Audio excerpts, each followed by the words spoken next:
Please welcome Mr. Dan Meklovic. Dan.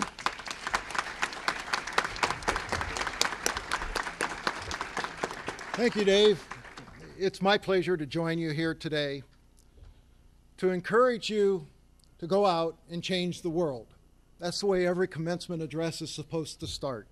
It's to inspire you to use the knowledge that you've gained and that you've learned through your course of your education to go out and pursue your chosen career.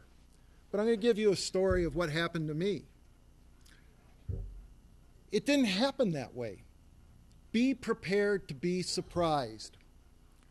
First of all, like some of you, I look out and I see people that have come straight through ITT from apparently high school. I see others that are approaching this as a midlife career change, potentially a second career, things like that.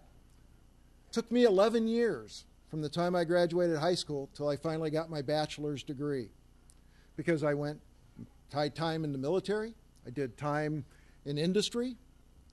When I was going to school, I was a co-op student for a while, and then I dropped out, went back.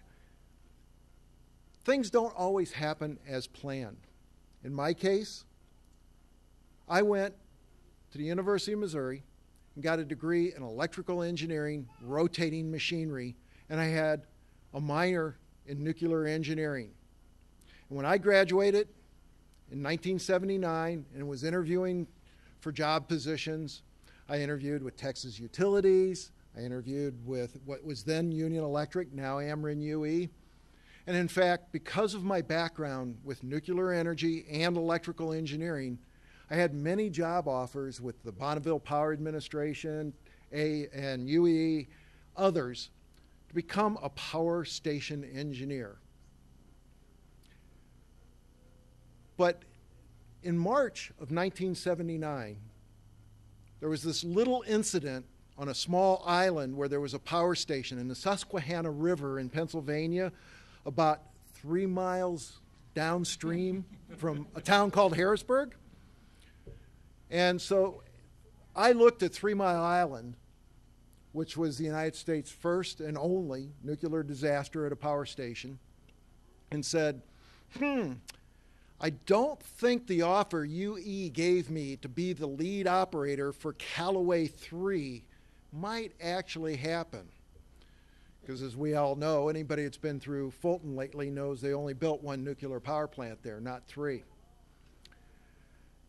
So I said, well, I'm going to look around and try to find something else in power. So I went and searched around, and I found a job in the Pacific Northwest with a company called Weyerhaeuser. And they're a large pulp and paper company. And one of the things when you're making pulp and paper, you burn a lot of the waste product from making the paper, and that generates power. So almost every large pulp and paper company has power stations. So the first shift was, instead of being a nuclear power engineer, I was just going to go be a power engineer at a pulp and paper mill.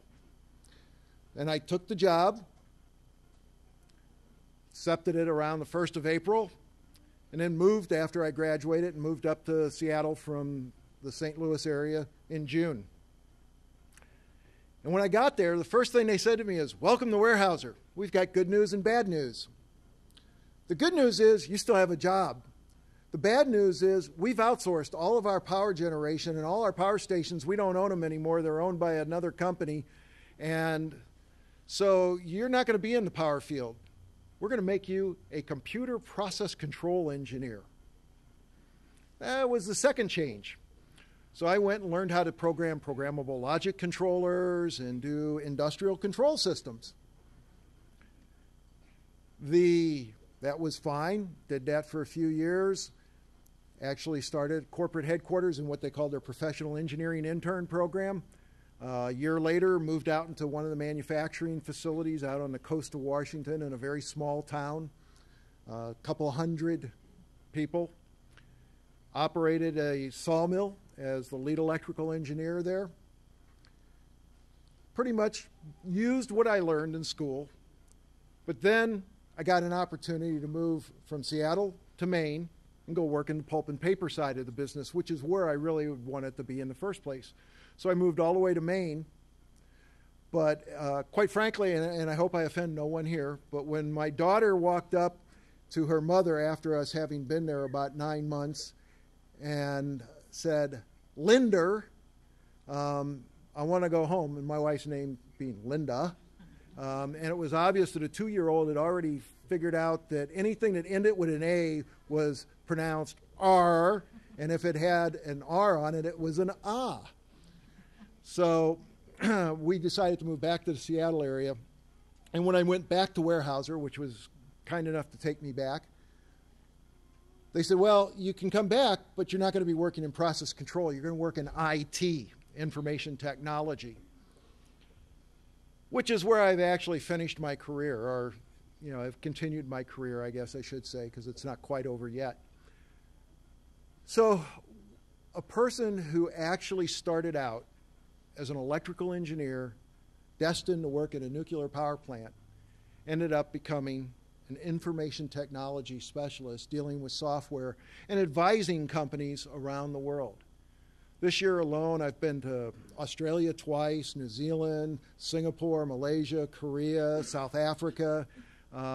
Just a couple of weeks ago, I had to spend a miserable week in Cannes, France, right on the Gold Coast, at the Cannes Festival. It's not the film festival. There's actually an IT festival there in November. But, it is tough eating good French provincial food, in Provence, creme brulee and stuff like that. It's a really tough life.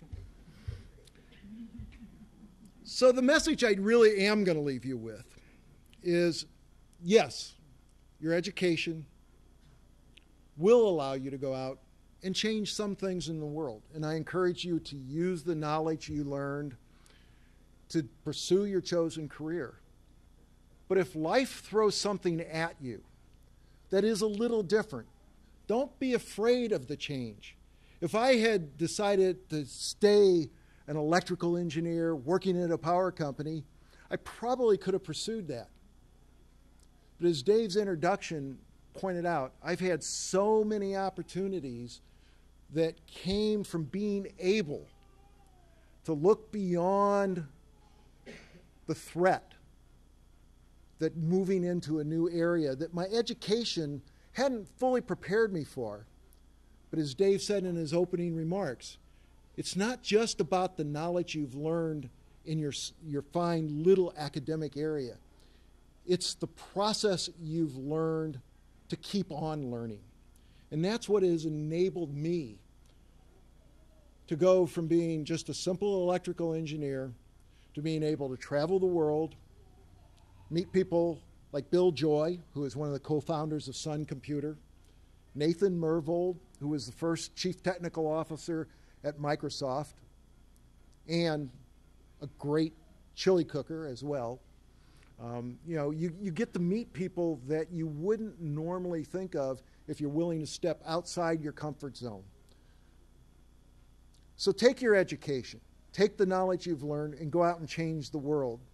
But don't be afraid to let the world change you as well. Good luck and congratulations. Dan, thank you very much. We have a little something for you also. All right, thank you, David. Thanks.